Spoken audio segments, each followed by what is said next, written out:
The evidence of these ruined walls now indicates that this was so. The very plan of the city is a sign of how much Aegea reflected Greek culture a generation before Philip. But Andronicus has found even earlier evidence a little way to the north.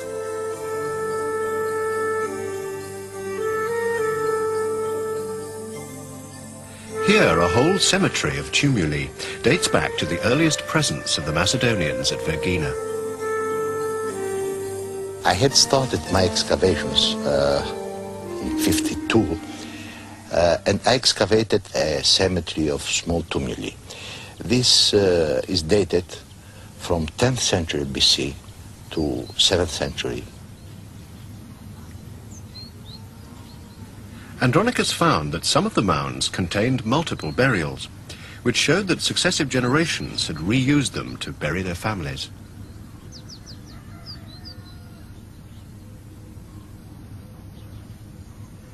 The dead were accompanied by bronze objects, which, as early as 1000 BC, already showed clear connections with southern Greek styles.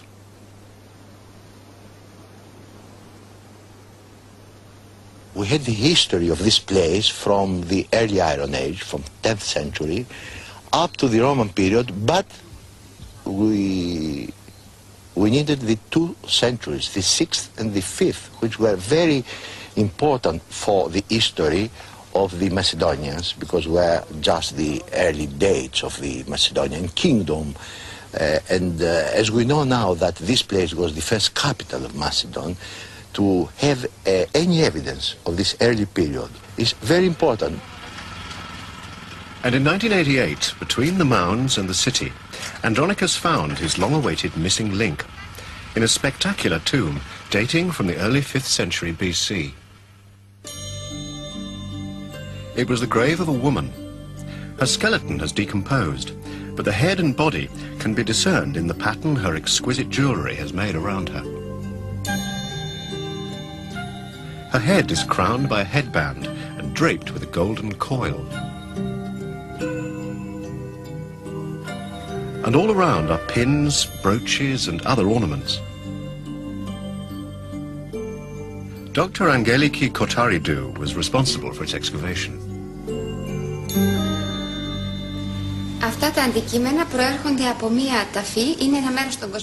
These pieces of jewelry were found at Aegea, now the modern village of Vergina. The grave dates from 500 to 490 BC, and the beautiful jewelry makes it clear that it belonged to a woman. She was buried with magnificent clothes decorated with gold. She wore a heavy robe over a lighter dress. The robe was fastened with these 2 brooches, and the dress would be held in place with the help of this fibula.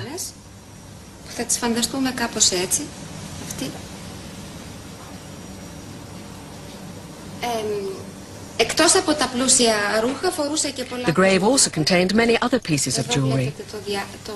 This is the woman's necklace.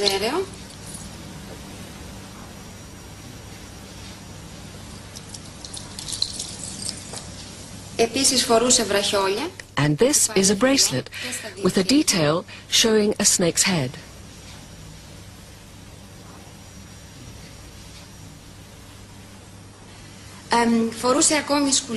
Finally, we found this set of beautiful golden earrings.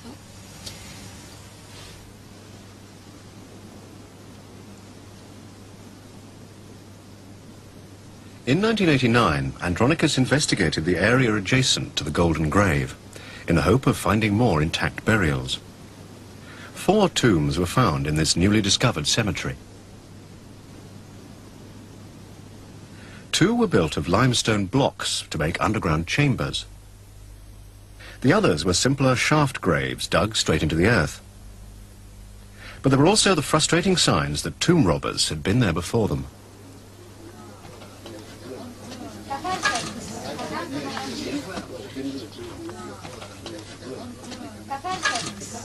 Digging the largest of the 2 chamber tombs, Andronicus's fears were confirmed.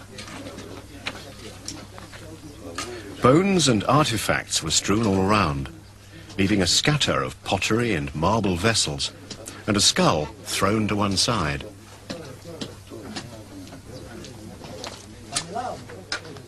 Nevertheless, Andronicus found some very important evidence. Called white lekythoi, these vases were previously assumed to have been possessed only by elite Athenians. Imported around 450 BC, their appearance here proves that a century before Philip, Macedonian nobility displayed a wealth and sophistication comparable to their southern counterparts. Σε αυτή τη λύκηθο προχωράει καλά, τα άλλα είναι μαλακά και βγαίνει σχετικά καλά. Δεξιά έχουμε μια γυναικεία μορφή. Dionysius Kapizionis is an expert conservator.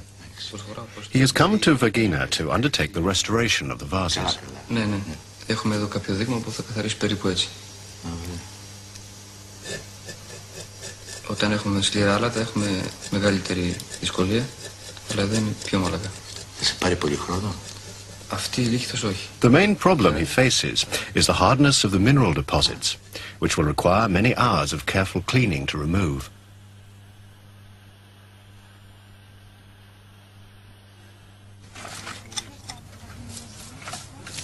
In one of the shaft graves, and in this second chamber tomb, the robbers had been very thorough. But even here, in this small pit, the team encountered more golden relics.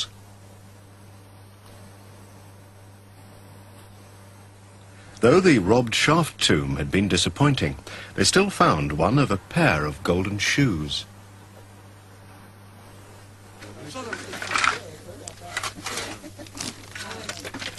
As the excavation progressed, attention turned to the fourth burial.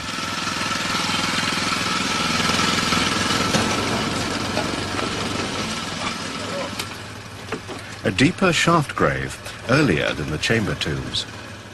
And this time the indications were more promising.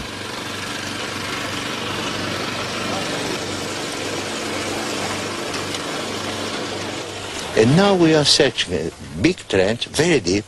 We are reaching now the 4 meters deep, and we hope that will be a quite important burial of the late 6th or early 5th century. Until now we had a find above the burial, probably was in the filling of the shaft. We found almost, if I am correct, 10 or 11 terracotta heads in natural size, broken but very beautiful work. I could say it's a great sculpture. Probably were done in a mold, and all of them were the same face, I mean, same personality. Probably is a goddess, and probably is the goddess Persephone, as far as I can judge from the first moment.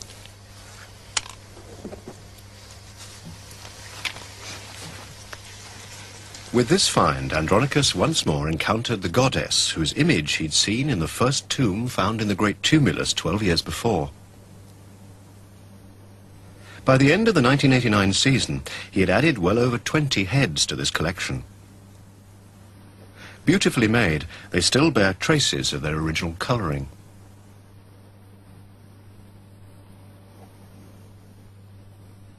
There are so many that Andronicus now believes that they may represent a cult of Persephone, perhaps similar to those celebrated in southern Greece, and here indicating an important grave. There is an evidence that underneath we'll find something very important, but still we don't know. In archaeology, you never can say that you'll find or you'll find not. Sometimes you have no hopes and you find something very important. Sometimes you are almost sure and you don't find anything. At the base of the shaft, there is a bronze tripod used to support a vessel, and close by another bowl. But still no sign of a burial.